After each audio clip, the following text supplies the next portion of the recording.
Hi every one, ഞാനിവിടെ പറയാൻ പോകുന്നത് മടിയെക്കുറിച്ചാണ്. എന്താണ് മടി? ആക്ച്വലി എനിക്ക് മടിയെപ്പറ്റി പറയുമ്പോൾ എനിക്ക് പറയാനുള്ളതെന്ന് വെച്ചാൽ നമുക്കാർക്കും മടിയല്ല, പേടിയാണ്. പേടി എന്ന് വെച്ചാൽ എന്താ? ഭയം. ഭയം അതായത് എപ്പോഴാണ് മടി എന്ന് പറയുന്നത്?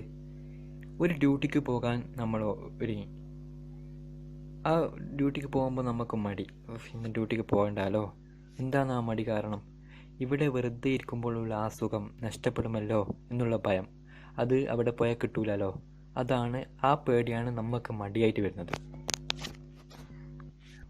ആ പേടിയാണ് നമുക്ക് ആ ഡ്യൂട്ടിക്ക് പോകുന്നതിനെ കുറിച്ച്, ആ ജോലി പോകുന്നതിനെ നമ്മളെ പിന്തിരിപ്പിക്കുന്നത്. ആ മടിയാണ്, ആ പേടി.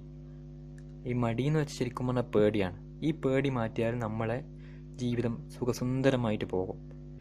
ഇനി ഞാൻ പറയുന്ന 2-3 കാര്യം നിങ്ങൾ ജീവിതത്തിൽ അപ്ലൈ ചെയ്യാൻ ശ്രമിക്കുക. അത് ജീവിതത്തിൽ പകർത്തിയാൽ പിന്നെ നമുക്ക് മടിയെ നമ്മളെ ശരീരത്തിൽ നിന്ന് പൂർണ്ണമായും മാറ്റിക്കളയാൻ പറ്റും.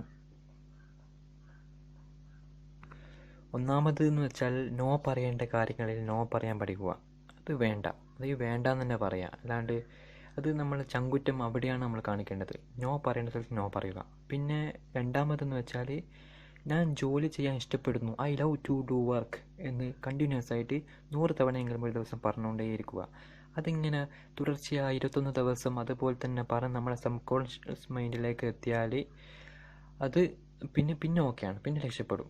അത് നമ്മളെ മൈൻഡിലേക്ക് എത്തിക്കണം. I love to do work, I love to do work എന്ന് പറഞ്ഞുകൊണ്ടേയിരിക്കുക. പിന്നെ ജോലി വല്ലാണ്ട് ഇഷ്ടപ്പെടുക. ജോലി നല്ലോണം ഇഷ്ടപ്പെട്ട് ചെയ്യുക.